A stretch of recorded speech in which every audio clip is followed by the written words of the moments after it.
তার সংকীর্ণ হয়ে যাবে। দুই নম্বর হলো কোন জায়গা থেকে তার রিজিকের ব্যবস্থা হবে, আমি আল্লাহ যথা সময় তার রিজিকের ব্যবস্থা করব। এক নম্বর ফ্যাক্টর হলো আল্লাহর ভয় আপনার আমার দিলের ভিতরে থাকতে হবে।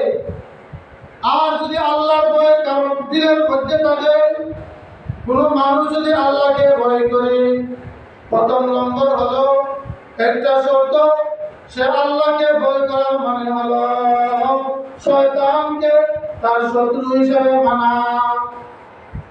আল্লাহকে ভয় করতে হলে শয়তান থেকে দূরে থাকতে হবে।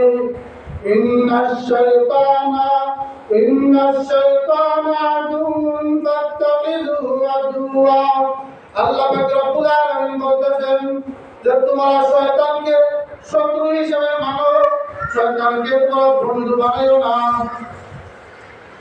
শয়তানকে তোমরা যদি শত্রু হিসেবে মানো, শয়তানকে যদি তোমরা শত্রু হিসেবে মানতে পারো, তাহলে আমি আল্লাহকে ভয় করা তোমার পক্ষে সম্ভব হবে।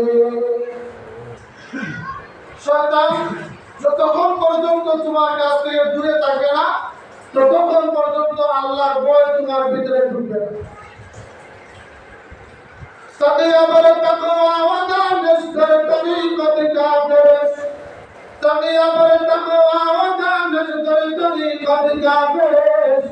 রাহের করতে করতে বরতাওয়াক্কুল বায়দাস। রাহের করতে করতে বরতাওয়াক্কুল বায়দাস। যদি তুমি তাকওয়া ওয়া মাইয়াত্তাকিল্লাহ ওয়া ইয়াজআল লাহু মাখরাজা, জমিনটা তোমার জন্য সংকীর্ণ হয়ে যাবে। দুই নম্বর হলো ওয়ায়ারযুকু হাইসু লা ইয়াহতাসিব। দুই নম্বর হলো আল্লাহর ভয় যদি তোমার ভিতরে থাকে, সমস্ত রিজিকের ভান্ডার আল্লাহ তোমার জন্য করে দিবে। রিজিক কোথায় থেকে আসবে তুমি নিজেই জানবে না। আল্লাহর ভয় দুনিয়ার জমিনের সবচেয়ে বড় একটা মাপকাঠি। যে মানুষটা আল্লাহকে ভয় করে, দুনিয়ার পাপাচার থেকে ওই মানুষটা বাহির থাকতে পারে। যে আল্লাহকে ভয় করে না, তার গোটা জীবনের গুনাহ তাকে কবর পর্যন্ত নিয়ে পৌঁছে দিবে। কবরে যাওয়ার পর সে আল্লাহর ভয় ঢুকবে, শুধু এই ভয় ঢুকা তার কোনো ফায়দা হবে না, কোনো কাজে আসবে না। দুনিয়াতে যদি আল্লাহকে ভয় না করো, কবর জগতে আল্লাহকে ভয় করার কোনো লাভ হবে না।